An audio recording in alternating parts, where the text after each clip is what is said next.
दोस्तों, आज की कहानी दर्पण का रहस्य कहानी का भाग 2 है। कल के भाग में आपने देखा कि रानी राजा को पूरा सच बता रही होती है और राजा रानी की बातें सुनकर कांप जाता है। और तभी कमरे में ठंडी हवा का झोंका आता है और महल की दीवारें कंपन करने लगती हैं। राजा देखता है कि रानी की आंखों में एक अलग सी चमक थी, मानो रानी किसी परछाई का हिस्सा हो। तो अब आगे शुरू करते हैं। रानी के शब्दों ने राजा के मन में अनगिनत सवाल पैदा कर दिए थे। महल की दीवारें अब भी हल्की हल्की कंपन कर रही थीं और वातावरण में एक ठंडक फैली हुई थी। राजा ने अपनी सांसों को नियंत्रित करते हुए रानी की ओर देखा। तुम्हें सब कुछ पता था, फिर भी तुमने मुझे क्यों नहीं बताया? वह परछाई कौन है और तुम्हारा उससे क्या संबंध है? राजा की आवाज में अब भी क्रोध और अविश्वास था। रानी ने अपनी आंखें बंद कर ली, जैसे वह किसी गहरे अतीत को याद कर रही हो। एक पल की खामोशी के बाद उन्होंने कहा, महाराज, वह परछाई सिर्फ एक श्रापित आत्मा नहीं है, वह मेरी बहन है। राजा स्तब्ध रह गए। क्या? तुम्हारी बहन? यह कैसे संभव है? रानी ने एक गहरी सांस ली और कहा, यह राजमहल जहां आज हम खड़े हैं, कभी हमारा भी था। मेरी बहन और मैं दोनों इस महल की राजकुमारियां थीं, परंतु सत्ता और लालच ने हमारे परिवार को बांट दिया। मेरी बहन ने कुछ ऐसा देखा था जो उसे नहीं देखना चाहिए था। एक ऐसा रहस्य जो इस महल की जड़ों से जुड़ा था। हमारे पूर्वजों ने सत्ता को बनाए रखने के लिए एक काला सौदा किया था। मेरी बहन ने उस सच का विरोध किया और बदले में उसे इस दर्पण में कैद कर दिया गया। राजा के चेहरे पर अविश्वास की लकीरें साफ दिखाई दे रही थीं। तुमने मुझे यह पहले क्यों नहीं बताया? रानी की आंखों में आंसू झलक आए। क्योंकि अगर मैं सच बताती तो यह श्राप जाग जाता। मुझे पता था कि दर्पण का टूटना मतलब उसका बाहर आना है, इसलिए मैंने सारे दर्पण तोड़ दिए, पर आखिरी दर्पण तक मैं नहीं पहुंच पाई। अब वह मुक्त होने के लिए तैयार है। राजा के हाथ कांपने लगे। उन्होंने धीमी आवाज में पूछा, अब हमें क्या करना होगा? रानी ने दृढ़ता से उत्तर दिया, हमें उसका सामना करना होगा। अगर हम नहीं रुके तो न केवल यह महल बल्कि हमारी वंश परंपरा भी समाप्त हो जाएगी। महल की दीवारें फिर से कंपन करने लगीं और ठंडी हवाएं गलियारों में बहने लगीं। बाहर काले बादल मंडरा रहे थे, मानो कोई बड़ा तूफान आने वाला हो। राजा और रानी ने एक दूसरे की आंखों में देखा। यह लड़ाई केवल परछाइयों की नहीं बल्कि एक प्राचीन श्राप के अंत की ओर बढ़ रही थी। महल की दीवारों में उठते कंपन के साथ ही राजा और रानी ने गुप्त कक्ष की ओर कदम बढ़ाए। वह कक्ष वर्षों से बंद था। कई पुश्तों से किसी ने उसे खोला नहीं था, क्योंकि मान्यता थी कि उसके भीतर एक ऐसा रहस्य दफन है जो पूरे राजवंश को मिटा सकता है। महल के सबसे गहरे हिस्से में वह पत्थरों से बना दरवाजा था, जिस पर पुराने शिलालेख उकेरे हुए थे। रानी ने कांपते हाथों से दरवाजे को छुआ। एक ठंडी लहर उनके हाथों से होते हुए पूरे शरीर में दौड़ गई। राजा ने देखा कि रानी की आंखें एक पल के लिए चमक उठी। क्या तुम ठीक हो? राजा ने चिंता से पूछा। रानी ने एक गहरी सांस लेते हुए कहा, यह कक्ष मेरी बहन की कैद का अंतिम पड़ाव है। दर्पण से परछाई तो मुक्त हो गई है, लेकिन उसकी शक्ति अब भी यहीं कैद है। राजा ने संदेह से दरवाजे को देखा। लेकिन यह बंद कैसे खुलेगा? यहां तो कोई ताला भी नहीं है। रानी ने एक पुराने शिलालेख की ओर इशारा किया। यहाँ एक मंत्र लिखा है, जिसे पढ़ने से दरवाजा खुलेगा। लेकिन ध्यान रहे, एक बार खुला तो पीछे मुड़कर देखने की मनाही है। अगर हमारी परछाई हमसे टकरा गई तो यह कक्ष हमें वहीं कैद कर लेगा। राजा का चेहरा गंभीर हो गया। उन्होंने अपना खंजर कसकर पकड़ लिया। रानी ने धीरे धीरे मंत्र पढ़ना शुरू किया। मंत्र के उच्चारण के साथ ही पत्थरों में दरारें पड़ने लगीं। एक भयानक गर्जना पूरे महल में गूंज उठी। जैसे ही दरवाजा धीरे धीरे खुला, एक काले धुएं का गुबार बाहर निकला। हवा में एक ठंडक फैल गई और अंदर एक सीढ़ी नीचे की ओर जाती दिखाई दी। तैयार हो? रानी ने राजा की ओर देखा। राजा ने सिर हिलाया और दोनों साथ साथ उस सीढ़ी पर कदम रखा। सीढ़ियां अनंत गहराई में जाती प्रतीत हो रही थीं। उनके नीचे उतरते ही दरवाजा एक जोरदार धमाके के साथ बंद हो गया। चारों ओर अंधकार छा गया। अचानक एक धीमी आवाज ने उनके कदम रोक दिए। किसी के पैरों की आहट गूंज रही थी। राजा ने मशाल जलाई। प्रकाश की लौ ने एक परछाई को प्रकट किया। वह परछाई महल की दीवारों पर लहराते हुए आगे बढ़ रही थी, मानो उनका इंतजार कर रही हो। वह यहाँ है, रानी ने फुसफुसाते हुए कहा। हमें तैयार रहना होगा। राजा ने तलवार कसकर पकड़ ली। आगे क्या होने वाला था, इसकी कल्पना भी असंभव थी। गुप्त कक्ष की सीढ़ियां मानो अंतहीन थीं। राजा और रानी अंधेरे में मशाल की लौ के सहारे धीरे धीरे आगे बढ़ रहे थे। हर कदम के साथ ठंडक और सिहरन बढ़ती जा रही थी। दीवारों पर उकेरे गए प्राचीन चित्र किसी अनजान भाषा में लिखे हुए प्रतीत हो रहे थे। रानी ने धीमी आवाज में कहा, ये चित्र हमारे पूर्वजों के अपराधों का प्रमाण है। उन्होंने सत्ता और अमरता के लिए निर्दोष आत्माओं को कुर्बान किया था। उनकी चीखें इस महल की दीवारों में बसी हुई हैं। राजा ने मशाल को ऊंचा उठाते हुए देखा। दीवारों पर परछाइयां तैर रही थीं। वे स्थिर नहीं थीं, बल्कि धीरे धीरे हिल रही थीं, मानो उनकी नजरों का पीछा कर रही हों। राजा ने गहरी सांस ली और आगे बढ़े। सीढ़ियां खत्म होने के बाद एक विशाल कक्ष सामने था। उस कक्ष के बीचों बीच एक बड़ा सा दर्पण रखा हुआ था। वह दर्पण साधारण नहीं था। उसकी सतह पर लाल धब्बे थे और उसमें अजीब सी दरारें पड़ी हुई थीं। दर्पण के चारों ओर कुछ प्रतीक अंकित थे, जो किसी पुराने मंत्र की तरह चमक रहे थे। रानी ने राजा का हाथ पकड़कर रोका। यही वह स्थान है महाराज। इस दर्पण के भीतर मेरी बहन की आत्मा कैद है। यह उसका अंतिम बंधन है। अगर यह टूट गया तो उसकी शक्ति अनंत हो जाएगी। रानी की आंखों में भय स्पष्ट था। राजा ने एक क्षण के लिए सोचा, तो हमें इसे नष्ट करना होगा। रानी ने तुरंत विरोध किया। नहीं, अगर हमने इसे बिना उचित मंत्र के तोड़ा तो वह हमारे संसार में बिना किसी रुकावट के प्रवेश कर जाएगी। हमें मंत्र का उच्चारण करना होगा। राजा ने तलवार म्यान से निकालते हुए कहा, ठीक है, तो जल्दी करो, हमारे पास समय कम है। रानी ने अपने हाथों को जोड़कर आंखें बंद कर लीं और मंत्र का उच्चारण शुरू किया। मंत्रों के उच्चारण के साथ ही दर्पण में दरारें और गहरी होने लगीं। चारों ओर एक भयानक गर्जना फैल गई। कमरे की दीवारें हिलने लगीं और उन पर तैरती परछाइयां एकत्रित होकर दर्पण की ओर बढ़ने लगीं। तभी एक भयानक चीख ने पूरे कक्ष को हिला दिया। दर्पण के भीतर से एक काला धुआं निकलने लगा। रानी ने राजा का हाथ कसकर पकड़ लिया। यह आ रही है, तैयार रहो। दर्पण के शीशे पर खून की धारें बहने लगीं और एक विकराल चेहरा उभर आया। उसकी आंखें जलती हुई लाल थीं और उसकी चीख से कक्ष की दीवारें फटने लगीं। दर्पण से निकलती चीख की गूंज से पूरा कक्ष थर्रा उठा। राजा ने तलवार को कसकर पकड़ लिया और रानी ने मंत्रों का उच्चारण और तेज कर दिया। लेकिन दर्पण के भीतर की परछाई अब साफ साफ दिख रही थी। उसका चेहरा विकृत था। उसकी आंखें जलती हुई अंगारों की तरह चमक रही थीं। हवा में एक ठंडक फैलने लगी, जैसे पूरा कमरा किसी अदृश्य शक्ति के शिकंजे में जकड़ रहा हो। रानी ने राजा की ओर देखा। अब अंतिम मंत्र का समय आ गया है। अगर हमने इसे सही से पूरा कर लिया तो यह परछाई हमेशा के लिए नष्ट हो जाएगी। राजा ने सिर हिलाया, लेकिन उनकी नजरें अब भी उस भयानक आकृति पर टिकी थीं। परछाई ने अपने हाथों को दर्पण से बाहर निकालने की कोशिश की। उसकी उंगलियां लंबी और काली थीं, जिनसे काला धुआं उठ रहा था। दीवारों पर लगे चित्र अब हिलने लगे थे, मानो वे सब जीवित हो उठे हों। रानी ने अपनी आंखें बंद की और ऊंचे स्वर में मंत्र पढ़ने लगी।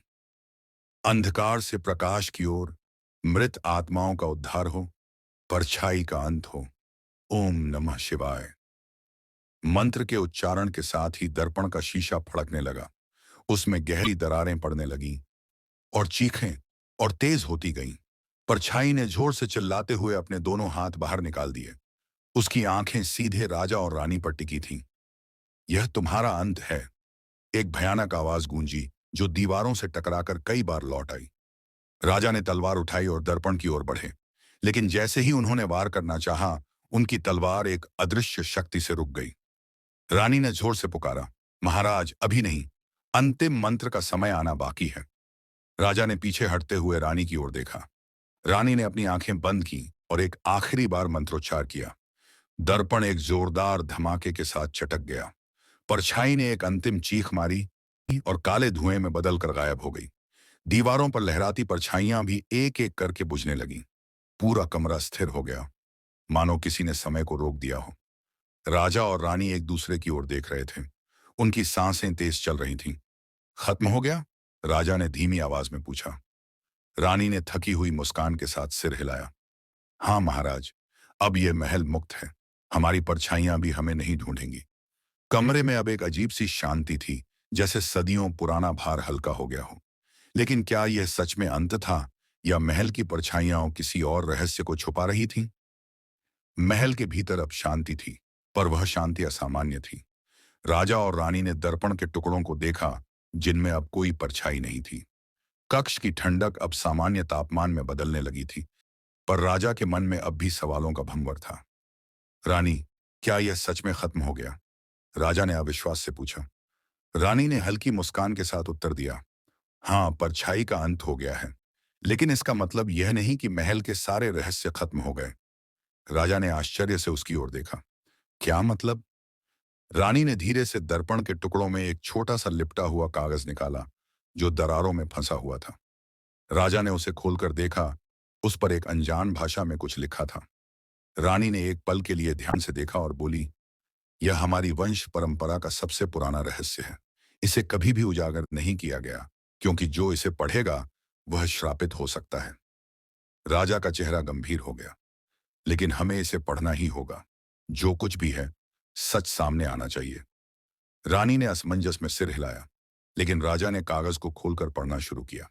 जैसे जैसे वह पढ़ते गए, उनकी आंखें चौड़ी होती गईं। यह तो महल के नीचे एक और कक्ष का जिक्र कर रहा है, और वह कक्ष इस परछाई का मूल स्रोत था। रानी ने भयभीत निगाहों से राजा की ओर देखा। क्या क्या वह कक्ष अब भी मौजूद है? राजा ने दृढ़ता से कहा, हमें इसे देखना होगा।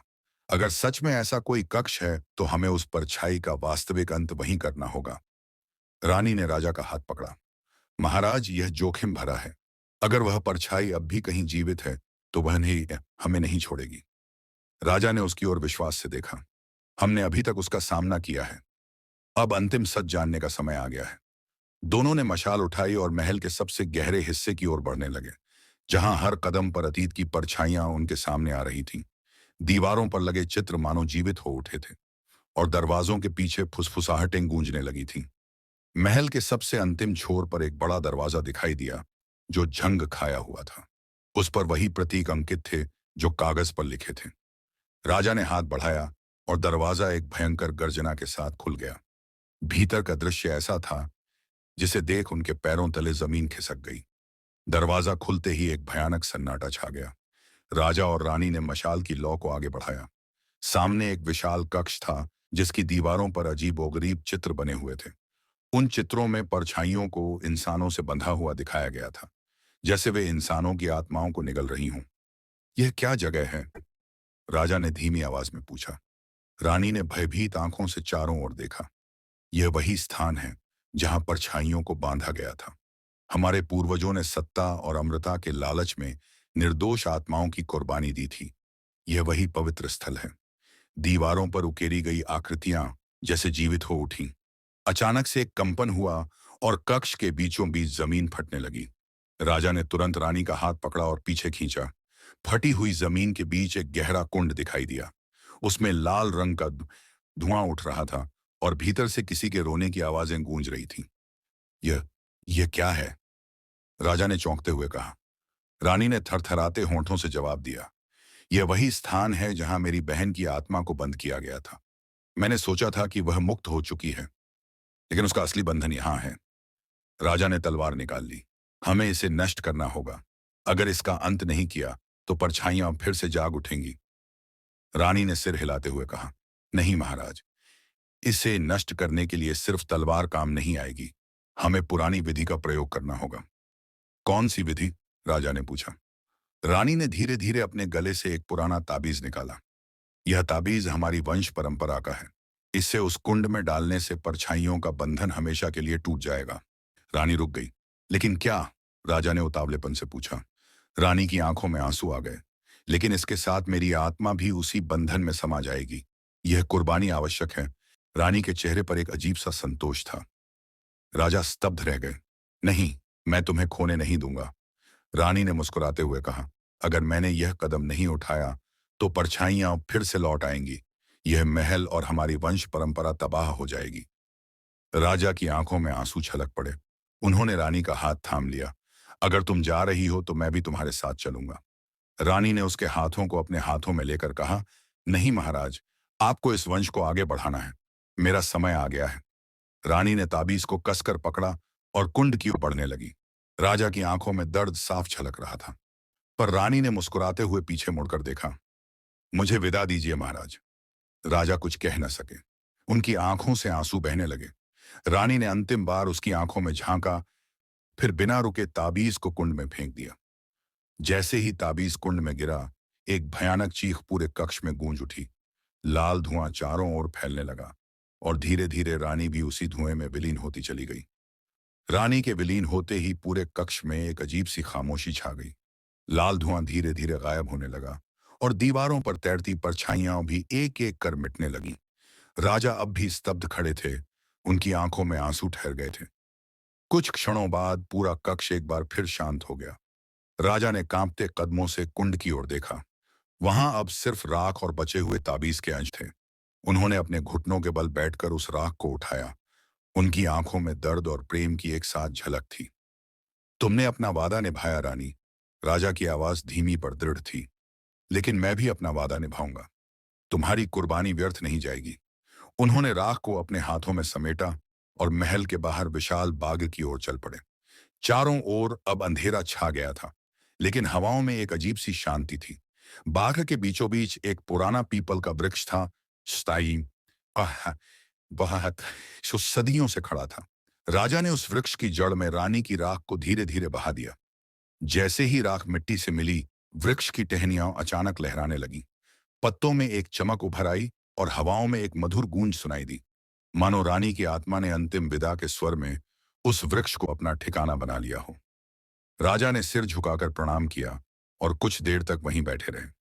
उनके मन में अब भी वह अंतिम क्षण गूंज रहा था जब रानी ने उनकी ओर मुस्कुराकर देखा था। कुछ क्षण बाद राजा उठे और महल की ओर वापस बढ़ गए, लेकिन इस बार उनकी चाल में एक नई शक्ति और संकल्प था। उन्होंने महल के द्वार पर पहुंचकर आदेश दिया, अब से यह कक्ष हमेशा के लिए बंद रहेगा। किसी को भी यहां प्रवेश की अनुमति नहीं होगी। महल के द्वार बंद होते ही मानो परछाइयों का अंत सदैव के लिए हो गया। लेकिन वह वृक्ष जो बाघ के बीचों बीच खड़ा था, अब भी लहराता था, मानो रानी की उपस्थिति अब भी वहीं बसती हो। लोग कहते हैं कि उस वृक्ष के नीचे बैठने वालों को एक अजीब सी शांति का अनुभव होता है, जैसे किसी ने उनके सारे दुख हर लिए हों। अगर आपको हमारी कहानी पसंद आई, अगर आपको हर शब्द ने रोमांचित किया, अगर हर मोड़ पर आपके रोंगटे खड़े हुए, तो यह आपकी पसंद और आपके प्यार का ही असर है। स्टोरी हब पर हमारा एक ही उद्देश्य है, आपको ऐसी कहानियां सुनाना जो आपके दिल को छू जाएं, जो आपके मन में जिज्ञासा जगाएं और जो आपको कल्पनाओं की उस दुनिया में ले जाएं जहां हर मोड़ पर एक नया रहस्य इंतजार करता है। सब्सक्राइब करें ताकि हमारी हर नई कहानी की घंटी सबसे पहले आपके पास बजे। हर नई कहानी एक नए रोमांच का दरवाजा खोलती है, इसे मिस ना करें। लाइक करें, आपका एक लाइक हमें और भी बेहतरीन कहानियां लिखने की प्रेरणा देता है। आपकी पसंद हमारे लिए बहुत मायने रखती है। शेयर करें, जो आनंद आपने महसूस किया वह औरों तक भी पहुंचाएं। जब एक कहानी साझा होती है तो उसका असर कई गुना बढ़ जाता है। कमेंट करें, हमें बताइए कि आपको कहानी कैसी लगी, कौन सा मोड सबसे ज्यादा पसंद आया और अगली कहानी में आप क्या देखना चाहते हैं। आपकी राय हमारे लिए अनमोल है।